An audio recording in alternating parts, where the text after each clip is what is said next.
రాజధాని అమరావతి అట్టహాసంగా పునఃప్రారంభమైంది. ప్రధాని మోదీ చేతుల మీదుగా ఈ కార్యక్రమం అంగరంగ వైభవంగా జరిగింది. ఈ సందర్భంగా అమరావతి ప్రాంతాల్లో భారీ ఎత్తున హడావిడి కనిపించింది.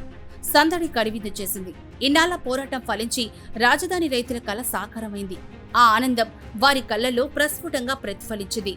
అంతేకాదు, ఆంధ్ర ప్రజలందరిలోనూ మనకంటూ ఒక రాజధాని వచ్చింది అన్న సంబరం కొట్టొచ్చినట్లు కనిపించింది. మోడీ సైతం రావడంతో దేశవ్యాప్తంగా అమరావతి పేరు మారుమోగింది. అంతా బాగానే ఉంది, కానీ ఒకటే మిస్సింగ్. ఆ మిస్సింగ్ నెంబర్ పేరే వైఎస్ జగన్. ఈ ప్రబుద్ధుడు అసెంబ్లీలో ఒక మాట, బయట మరో మాటగా దాగుడుమూతలాడి ఒకే ఒక్క ఛాన్స్ అంటూ 2019లో భారీ మెజార్టీతో గెలిచి ఏపీని 5 ఏళ్ల పాటు పాలించారు. కట్ చేస్తే 3 ముక్కలాట ఆడి అమరావతి పరువు తీశారు. ఉసురు తీయడానికి ప్రయత్నించారు. ఈ ప్రాంత వాసుల ఉసురు తీసినంత పనిచేశారు. వీరి త్యాగాలను అపహాస్యం చేశారు. వీరి భవిష్యత్తుతో పబ్జీ ఆడుకున్నారు. ఈలోగా 2024 ఎన్నికలైతే వచ్చేశాయి. ఏక రాజధాని అమరావత, 3 రాజధానిలా అన్న పందెం జరిగినంత పనైంది. కాని ఈ పందెంలో 3 ముక్కల మైండ్ గేమ్ ముక్కలు చెక్కలై 11 స్థానాలకు పరిమితమైంది. ఫ్యాను పార్టీ ఆంధ్ర రాష్ట్రానికి ఏకైక రాజధాని అమరావతి అన్న నినాదం ఫలించి కూటమికి 164 సీట్లు దక్కాయి. ఇంతటి విజయం రావడం ఆంధ్రులే కాదు, ఏకంగా కూటమి అగ్రనేతలైన బాబు, పవన్, లోకేష్లను సైతం ఆశ్చర్యపోయేలా చేసింది. జగన్ కైతే దిమ్మ తిరిగి మైండ్ బ్లాక్ అయింది. ఇప్పటికీ ఎన్నికల ఫలితాలు వచ్చి అటు ఇటుగా ఏడాది కావస్తోంది. ఈసరికి ఒక ఆత్మ పరిశీలన అవసరం.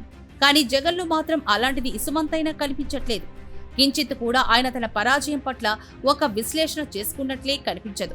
విజేతలకు శుభాకాంక్షలు చెప్పడం మాత్రమే కాదు, తాము ఎందుకు ఓడామో ఒక స్టేట్మెంట్ ఇవ్వాలి. అది కూడా వాస్తవ పరిస్థితులకు అద్దం పట్టాలి. ఆ ఓటమిని బహిరంగంగా చెప్పుకుంటే పోయారు. కనీసం తమలో తామైన ఆత్మ పరిశీలన చేసుకోవాలి. పార్టీలో అంతర్గతంగా అయినా ఒక రిపోర్టు తయారు చేసుకోవాలి. అట్లీస్ట్ 100 కోట్ల రూపాయలతో పెంచి పోషించిన బీహారీ గ్యాంగ్ నుంచైనా నివేదిక తెచ్చుకోవాలి. ఏ నివేదిక తెచ్చుకున్నా వచ్చే రిజల్ట్ రాజధాని రైతుల ఉసురు తగిలి శ్రీమాన్ జగన్మోహన్ రెడ్డి గారి దారుణ పరాజయం పాలయ్యారని తెలుస్తోంది. అలా నిజాలు తెలుసుకోవడం ఎందుకనుకున్నారో ఏమో గాని జగన్ ఎలాంటి నిజ నిర్ధారణ చేసుకోలేదు. పోస్ట్ మార్టం అంతకన్నా నిర్వహించుకోలేదు. ఇంకా అదే చిత్త భ్రమ, ఇంకా అదే మాయలో ఉన్నట్టున్నారు పాపం ఫ్రీవారు. అదే ఫ్రీగా పథకాలు ఇచ్చేయగానే గెలిచేస్తామన్న భ్రమల్లో ఉన్న జగన్ సార్. అందుకే ఇప్పటికీ ఏడాది గడిచిపోయింది. ఇంకా 4 ఏళ్లు మాత్రమే.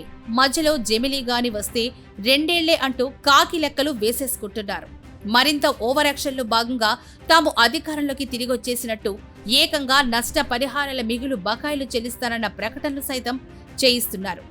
ఓకే, ఆశావాదం ఎవరికైనా మంచి విషయమే, ఉండాల్సిందే, కాదనడం లేదు. కానీ అప్పుడప్పుడు వాస్తవ పరిస్థితిలో జీవించడం కూడా అవసరమే కదా. ఇంత జరిగితే సారీ, తప్పైపోయింది, నేను ముందు ఒక మాట అన్నాను, తర్వాత మాట మార్చాను, నా వల్ల ఎవరైనా ఇబ్బంది పడుంటే క్షమించండి, చెప్పుడు మాటలు విని మోసపోయాను, నేను మీ పక్షమే అని చెప్పుకోవచ్చు. సరే, అది లేకపోతే పోయింది. రాజధాని పునః ప్రారంభ సమయంలో కనీసం ఈ ప్రాంత వాసులకు, అట్లీస్ట్ రైతులకైనా శుభాకాంక్షలు చెప్పొచ్చు. కానీ జగన్లో అలాంటి లక్షణాలు ఏవీ ఉన్నట్లే కనిపించదు. ఇక్కడుంటే అలాంటి పని చేయాల్సి వస్తుందనుకున్నారో ఏమో, కానీ బెంగళూరుకి చెక్కేశారు. ఎవరనుకున్నా కాదన్నా అమరావతి రాజధానిగా ఫిక్స్ అయిపోయింది.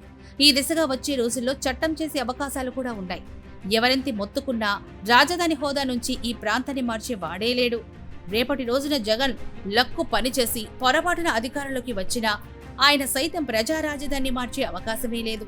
అలాంటి రాజధాని విషయంలో ముందే మేలుకొని ఈ ప్రాంత రైతన్నలకు, ఆంధ్ర ప్రజలకు చిన్న విషస్ చెప్పొచ్చు. కానీ లోకేష్ అన్నట్టు ప్యాలెస్ పిల్లి ఈ ప్యాలెస్ నుంచి ఆ ప్యాలెస్ కి చెక్కేయడంతో ప్రస్తుతం అందరూ ఆయన్ను కసికొద్దీ తిట్టుకుంటున్న దృశ్యం కనిపిస్తోంది.